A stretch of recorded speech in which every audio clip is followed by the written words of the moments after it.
I had just finished folding the last of my silk scarves when the call came through. "Hi Mom," Kelly said, voice crisp, confident. "Just letting you know Palmer's family will be arriving at the villa this weekend. We'll make sure they're comfortable." I stared at the phone like it had grown horns. "What villa?" I asked slowly. "Yours. But Palmer and I think it's time his parents enjoy it too. It's theirs now." Her words didn't stumble. Not once. Just floated into the air like casual news. A pause. Then a dial tone. For a few seconds, I stood there, still holding my favorite scarf, sea green, the one Robert gave me in Paris. My throat tightened. The villa in Napa Valley wasn't just a piece of property. It was the first thing I bought after my divorce, the one place I built with my name on the deed and my hands on the design. Every inch of it was me. The tiles in the kitchen? I had flown them in from Portugal. The wisteria on the terrace? Planted myself. That villa was mine.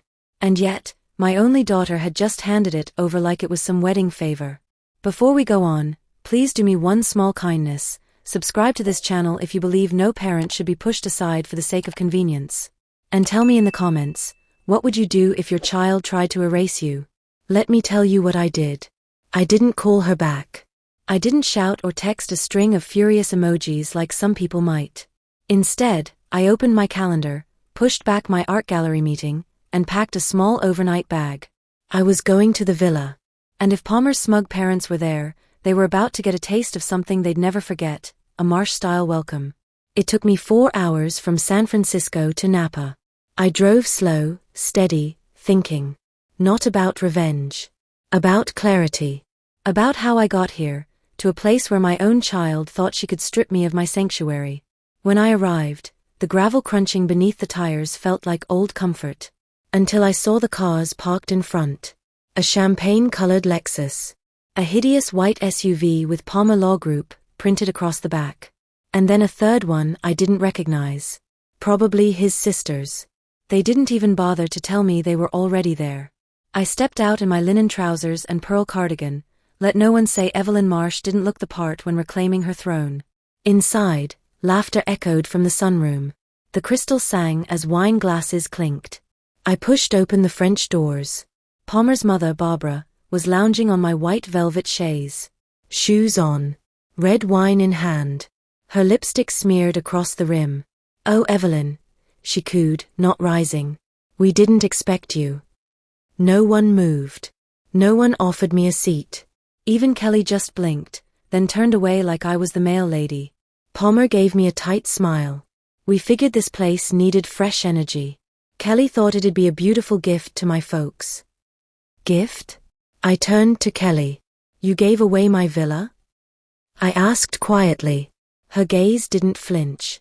"You've had it long enough, Mom. It's not like you use it." I didn't realize personal property came with an expiration date. Palmer laughed. "Let's not be dramatic." Barbara swirled her wine. "Maybe your next home can be cozier. Something easier to maintain." The world slowed. My heart thudded in my chest like a ticking clock before detonation. I smiled. But in my mind, a switch flipped. I waited until midnight. They were all asleep, wine-soaked, smug, snoozing beneath blankets I imported from Morocco. That's when I opened my laptop, accessed the home security system, and triggered the silent backup power. A few taps later, the smart locks were mine again. At 12:13 a.m., I walked from room to room, locking every door behind me. Kitchen, locked. Bedrooms, locked. Main entry, deadbolt. At 12:19 a.m., Barbara came stumbling into the hall in her leopard print robe. "What's going on?" I looked her dead in the eye. "Eviction." Barbara blinked, mascara smudged, clearly not used to being told no, especially not in a robe that looked like it had claw marks. "What do you mean, eviction?" I didn't answer. I walked past her down the stairs, heels echoing against the hardwood like punctuation marks on a courtroom transcript. In the kitchen, I flicked on the lights and began making tea. Chamomile, for me. Nothing, for them. By 12:26 a.m., Palmer appeared. Shirtless. Confused. Annoyed. "Evelyn, is this some sort of joke?" I placed the teacup on its saucer with practiced grace. No. But you'll find the punchline shortly. Why are all the doors locked? He asked, rubbing the back of his neck. The guest room door won't even open. Because I locked them, I replied. This villa belongs to me. And starting tonight, you are no longer welcome. He laughed. That same arrogant chuckle he'd given at their wedding when my toast mentioned the word prenup and he called me old-fashioned. You're not serious. Oh, Palmer, I said, taking a sip, do I strike you as someone who jokes at 12:30 in the morning? Barbara's voice rang out behind him. We're calling the police. Go ahead, I said. Please. Let's have them look at the deed. I even laminated a copy. By 1 a.m., Kelly had joined the circus. She stormed down the stairs like thunder in yoga pants. Mom, what the hell are you doing? I'm reminding you, I said coolly, that respect isn't optional just because your husband passed the bar. Kelly glared. You can't treat us like criminals. No, I agreed, criminals usually get a trial. You handed my home to people who barely acknowledge my existence, and you did it without asking, without warning, and without apology. Her mouth opened, but nothing came out. That silence? The first sign of guilt. I savored it. I gave them two options. Leave peacefully when I unlocked the doors at 6 a.m. Stay until the authorities arrived, with documentation, security footage, and a press-ready statement from my lawyer. Barbara muttered something about human rights. Palmer looked ready to throw a tantrum. Kelly? She looked at the floor. I went upstairs and slept like a woman who just repossessed her dignity. When the sun rose, I brewed fresh coffee, laid out croissants, and unlocked the doors. I sat by the breakfast nook as the family parade dragged their suitcases past me. None of them said a word. Just before stepping out, Kelly turned. This isn't over, she said quietly. I looked at her, my only child, who once clutched my hand during every thunderstorm, and felt a sadness I couldn't show. Oh honey, I replied, you're right. It's just begun. What followed was not just fallout. It was exposure. I posted a simple message on Facebook that afternoon. To those curious why the villa weekend was cut short, ownership still matters. Especially when the deed has your name and your backbone attached. Then I added a photo, me on the terrace, sipping wine, with the caption, Guess who's home? It went semi-viral in the local property investors group. A few realtors even messaged me, you handled that with elegance and steel. That week, Kelly's tone changed. She called, offering apologies wrapped in excuses. We just thought it made sense, she said. Palmer's parents needed a break. We assumed you wouldn't mind. I didn't raise my voice. I didn't scold. I simply said, assuming I wouldn't mind is what got you locked out of a house you didn't pay for. She cried. Part guilt, part habit. I ended the call with, you're still my daughter. But you're also an adult. Make better choices. Click. Weeks passed. I took a solo trip to Paris. Stayed in the same suite Robert and I once stayed in. Bought myself new scarves. And one rainy morning, while walking through Montmartre, my phone buzzed. Kelly again. But not about the villa. She wanted to talk. Can we meet for lunch? She asked, her voice softer than I'd heard in years. I agreed. We met at my favorite cafe in San Francisco. She arrived alone. No Palmer. No apology rehearsed. Just her. And then she said it.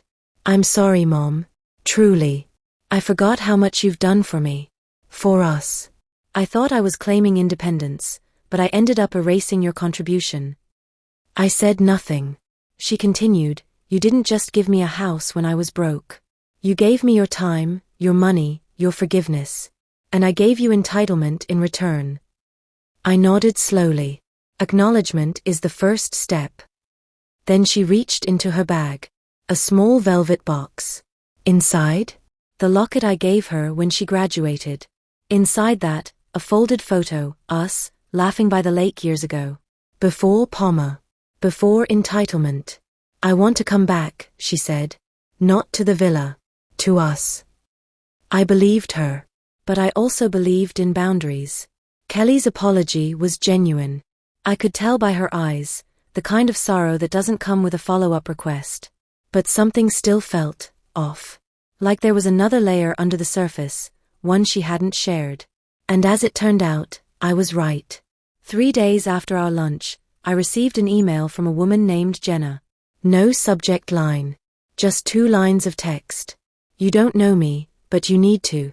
Palmer isn't who you think he is. Check your mailbox. Attached, a photo of Palmer at a beachside restaurant in Cabo. He wasn't with Kelly. He was holding hands with another woman. At first, I stared at the image for 5 solid minutes. Then I zoomed in. Her nails were freshly done. Long, red, sharp. She wore a gold necklace with a pea pendant resting above her cleavage. Palmer was leaning in close, smiling. The kind of smile you give someone when you think you've gotten away with something. I closed my laptop and called my attorney. I didn't tell Kelly immediately. I couldn't, not until I understood what I was dealing with. So I did what any mother with decades of intuition and a slight taste for revenge would do. I investigated. Palmer had a secret bank account under a shell company.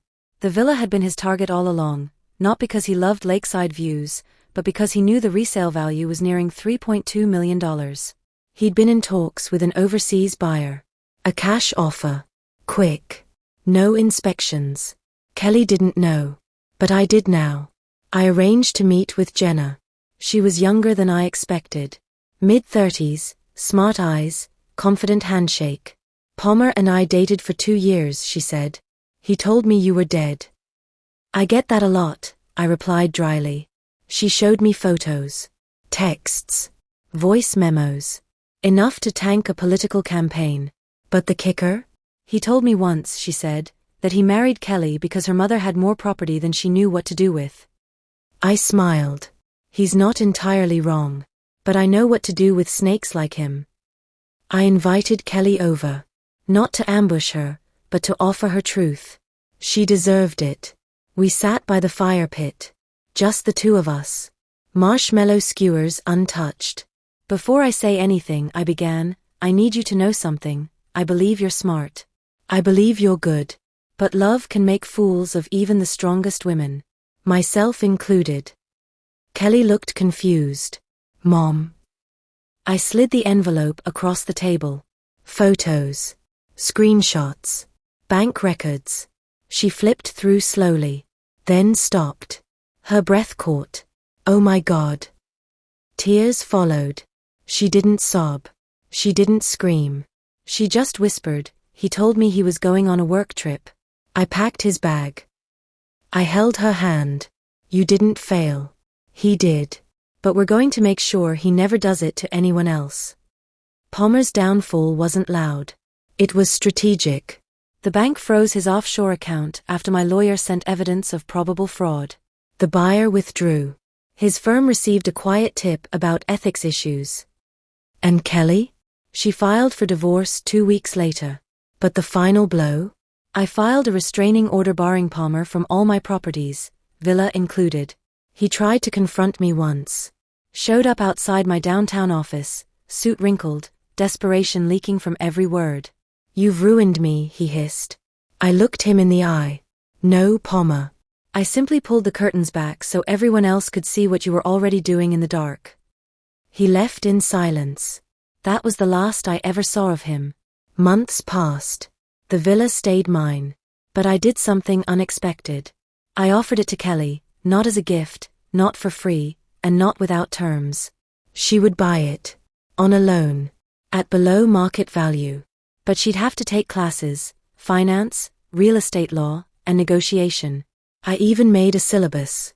You're not handing it to me? She asked. No. I'm teaching you to hold it. Today, Kelly is rebuilding. She's finishing her courses. Managing a rental I co-signed. And she calls every Sunday, no entitlement, no agenda, just presence. As for me, I've started writing. A memoir, tentatively titled, The Villa Lesson. Because sometimes the home you built with love becomes the battleground for betrayal, but it can also become the foundation for redemption. Barbara. That name alone could sour a glass of wine. Palmer's mother had always cloaked her disdain in politeness. She smiled with all her teeth but none of her heart. For years she'd said things like, "Kelly's such a sweet girl, for someone raised by a single mother," and "Evelyn, I admire how you keep busy at your age." Backhanded wasn't the word. It was a full-blown slap. After the villa debacle, I'd expected her to vanish quietly into her snide little life. Instead, she doubled down. She called Kelly. She sent emails. She left voicemail after voicemail, trying to manipulate her into reversing the divorce, painting Palmer as just confused and stressed from expectations. Then, Barbara crossed the line. She sued me. Yes, me. For emotional distress and unlawful interference in a marital union. The woman had the audacity to file a court case against the mother of the woman her son had betrayed, cheated on, and financially targeted.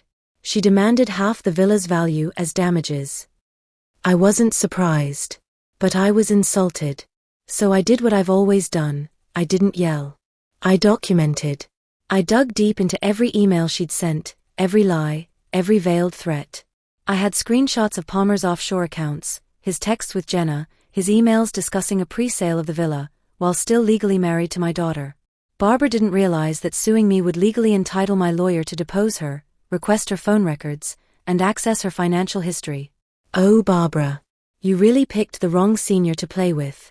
Kelly and I sat together in court, side by side, for the first hearing. Barbara arrived with her lawyer and a face full of contempt. Palmer didn't come. Her attorney, a man who looked like he'd eaten 3 lemons before walking in, tried to paint me as controlling and vindictive. I stayed silent. So did my lawyer. Until it was our turn. Then came the fireworks. My attorney brought out a timeline that included emails from Barbara suggesting they trap Kelly into signing over the deed by faking a financial emergency. Voice memos Jenna had shared, Barbara's voice clearly saying, "That old woman's time is up." Proof that Barbara had helped launder part of Palmer's offshore transfer through a dummy account in Nevada. By the time we rested our case, Barbara's lawyer was visibly sweating. The judge dismissed her case before lunch. But I wasn't done. A counterclaim for harassment, slander, and attempted fraud? That was still on the table. Barbara offered to settle privately. She wanted it all to go away, quickly, quietly, and without further shame. I declined. Instead, I hosted a press interview with a local journalist, woman-owned column, highly respected, about elder financial abuse and estate manipulation. I never mentioned Barbara or Palmer by name. But the implications were clear to anyone who'd seen court records. The story went viral. A week later, I was invited to speak on a local morning show. The segment was called Strength at Any Age. They asked me what I'd learned through it all. I said this. Never let someone tell you you're too old to fight for what you've built. Never let family be the reason you're manipulated. And never underestimate the quiet power of documentation.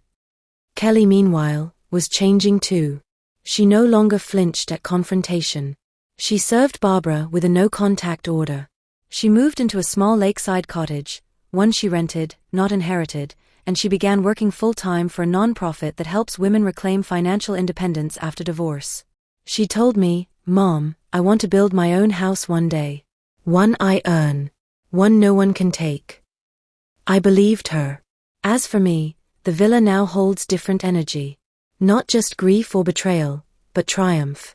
I wake up each morning and open the same French doors Barbara once tried to claim. I make coffee in the kitchen Palmer hoped to sell out from under me. And I sit on the back patio, knowing that everything around me exists because I refuse to let it be stolen. Justice, when quiet, is the most satisfying sound in the world. But make no mistake, if Barbara so much as breathes near me again, I'll file so many restraining orders she'll need Google Maps to navigate her way around me. I had just finished rearranging the bookshelf in the villa's sunroom when the email came in. Subject, urgent, you don't know me, but I know everything about Palmer. No greeting. No signature. Just an attachment. At first, I thought it was spam. Maybe malware. But the sender's address looked real. And there was something oddly familiar about the name. Juliana Prescott. That was the name scribbled across one of the receipts I'd seen months ago, when Palmer left his phone unattended on the kitchen counter, before everything fell apart. At the time, I assumed it was a client or coworker. I opened the attachment. It was a scanned wedding invitation. You are cordially invited to the wedding of Juliana Prescott and Palmer William Henley. The date? 3 months from now. The location? Florence, Italy. I blinked, reading it again. He was engaged. To someone else. Already. I called Kelly immediately. She didn't answer. I texted her, attached the invite. 10 minutes later, she replied. Mom. She's real. I've met her. Once. It was weird. I'll call you soon. Weird? I didn't want to wait for soon. So I did what any protective mother would do. I replied to Juliana's email. Me, why are you telling me this? She responded in less than 5 minutes. Juliana, because I think he's doing to me what he did to your daughter. And I don't want to be wife number 2 on his real estate scam. Now that got my attention. We spoke that night. For 3 hours. Juliana was 33, smart, confident, and painfully embarrassed. She'd met Palmer at a real estate summit in Napa the year before. He charmed her, told her he was finalizing a messy divorce, that his ex-wife was unstable, and that he was rebuilding his life. He said he owned multiple villas, one in San Diego, another near Lake Tahoe. He showed her photos, ones he'd taken of my home. He even proposed to her in my backyard, near the rose trellis I planted with Sarah 15 years ago. He'd told her the villa was his inheritance.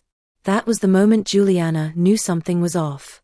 But she hadn't had proof, until she stumbled on my court interview and connected the dots. She was furious. Rightfully so. I asked if she still planned to marry him. She laughed. Not unless I decide to marry someone from prison. It turns out, Juliana worked in financial compliance. And when she started tracing Palmer's finances, she discovered things even I hadn't. Palmer wasn't just skimming from property deals, he was laundering small sums through luxury rental scams. He'd list villas he didn't own, collect deposits, then disappear before renters showed up. My villa had been listed twice. Fake names. Real bookings. Photos stolen from my own Instagram account Kelly had posted years ago. I felt ill. Juliana agreed to submit everything to the district attorney. But she wasn't doing it for revenge, she said. I'm doing it because people like Palmer need consequences, or they just keep ruining lives. I respected that. Immensely. The following week, Palmer was arrested at a golf club just outside of Sacramento. Wire fraud. Identity theft. Grand larceny. The list was long. Barbara, of course, claimed to be devastated. She went on Facebook and posted, I had no idea my son was struggling so deeply. Please respect our privacy as we pray for healing. Healing? The only healing she deserved was a permanent untagging from my life. Kelly took the news with a bittersweet calm. I feel free now, she told me. Not just from Palmer, but from the version of me that trusted people blindly. She cried, of course. She was still mourning what could have been. But there was no regret in her tears, only release. Then came a twist I didn't see coming. Juliana called again. I think Barbara is planning to sell off Palmer's other claimed properties, to reimburse the family for legal costs. But the problem is, most of those properties don't exist. Or they belong to someone else. She asked if I wanted to help expose Barbara's side business. And I did. So we created a dossier. A clean, verifiable packet of evidence that showed Barbara had assisted Palmer in fraud, more than once. The DA reopened the file. And Barbara? She went quiet. Permanently. One afternoon, months later, I was in the garden pruning roses when I saw Kelly walking up the path. She was holding something behind her back. Close your eyes, Mom. I did. When I opened them, she held out a worn but elegant envelope. Inside, a new deed. The villa. Transferred officially, back to me. I hadn't even asked. Kelly had gone through the process on her own. I know you could have kept it all along, but I wanted it official. I wanted you to know this is, and will always be your home. We both cried. Not for the house, but for the healing that had taken root. I never planned to sell the villa, but I did plan to protect it. After Palmer's arrest and Barbara's quiet retreat from public view, I started receiving anonymous letters. No return address. Just scrawled words like you don't deserve that place, or you're holding onto something that should have been passed down. I knew they were from Barbara's circle, maybe one of Palmer's half-brothers, or an old family friend with entitlement issues. And I'd had enough. The villa had been mine since 1987. It was where Sarah and I toasted our first retirement check. Where Kelly learned to ride a bike, scraping her knees on the stone path. It wasn't just property. It was memory, love, identity. So I decided to put in protections. Not just legally, but personally. I met with a lawyer named Maria Ellis, an estate strategist who specialized in families with, let's say, complicated legacies. We drafted an irrevocable trust, placing the villa in a protective clause that ensured it could never be transferred, rented, or inherited by anyone outside a select list of names. Kelly's name was on that list now, but Palmer's and anyone connected to him were permanently barred. Maria added another idea: let's include a clause that triggers a legal audit if anyone tries to claim residence through marriage or proxy. We've seen people sneak in that way. Smart woman. I signed the documents with shaking hands. Not from doubt, but from the weight of it all. The history. The hurt. The healing. A few weeks later, I received an invitation. A garden party at Palmer's cousin's estate, to celebrate renewal and second chances. It was clearly bait. But I went. Dressed in navy silk and pearls Sarah once wore to a hospital gala. They didn't expect me to show up. Especially not with confidence. Evelyn, Palmer's cousin Vanessa, greeted me with false warmth. You look refreshed. I smiled. So do you. I hear you're representing Barbara now. She blinked. She's taking a break from real estate. I'd suggest she stay on that break. Indefinitely. I didn't need to raise my voice. I didn't need to gloat. Just standing there, whole, unbothered, legally fortified, was enough. They weren't just surprised. They were terrified.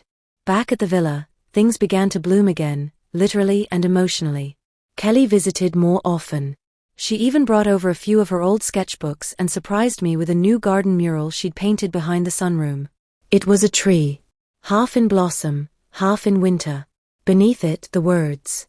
You tried to bury me, not knowing I was a seed. On the first warm day of spring, I held a small brunch on the terrace. Juliana came too, now happily dating someone else, and no longer checking her phone with quiet dread. Maria, the estate lawyer, brought her wife and a bottle of aged white wine. Kelly sat beside me, handing me a small wooden box. Inside was a tiny, brass nameplate. Evelyn Marsh. Protector of peace. Builder of legacy. I had it made for the rose trellis, she said, her voice a little shaky. I thought maybe it could be permanent. I hugged her. I didn't need to say anything. Some things didn't require words anymore. And then came the final surprise. Barbara filed a lawsuit. Yes, again. Claiming Palmer had a verbal promise from me to inherit the villa. That it had been a wedding gift. She submitted pictures of Palmer holding keys, old social media captions Kelly had posted, and even a photo of Palmer in the villa's pool with the caption "My second home." It was laughable. But it went to court anyway. I wore my best grey suit. Kelly came with me. So did Maria. Barbara looked like a shadow of herself, thin, pale, jittery. When the judge asked for documentation, she fumbled. When the judge asked for the names on the deed, she stammered. When the judge reviewed the trust Maria and I had filed, complete with timestamps and fraud flagging clauses, he raised an eyebrow. You filed this 5 months ago? Yes, Your Honor, Maria replied. As a precaution, knowing the plaintiff's history. Barbara's lawyer muttered something under his breath. The judge turned to Barbara and said, not only does Ms. Marsh retain complete ownership, but any further claims may be considered harassment or abuse of process. You are to stay away from the property. Permanently. Barbara's face cracked. She didn't cry. She didn't scream. She just stood there, quiet, small, irrelevant. And then walked out. Afterward, Kelly and I went back to the villa. We had tea on the veranda. The sun was setting, casting gold across the water. Do you think she'll try again? Kelly asked. No, I said. She's finished. And you? I'm just getting started. Kelly smiled.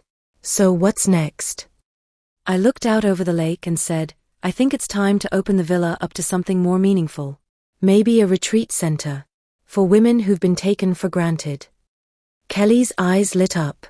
That's brilliant. Like a sanctuary. Yes, I said. For those rebuilding. For those who've been told they're too old, or no longer useful. Kelly nodded, voice thick with emotion. You're not just reclaiming the villa. You're redefining it. I placed my hand over hers. Exactly. 6 months later, the papers ran a headline. Local woman transforms family villa into healing retreat, from betrayal to empowerment. And in small gold lettering at the villa's entrance gate, welcome to the house that refused to be stolen.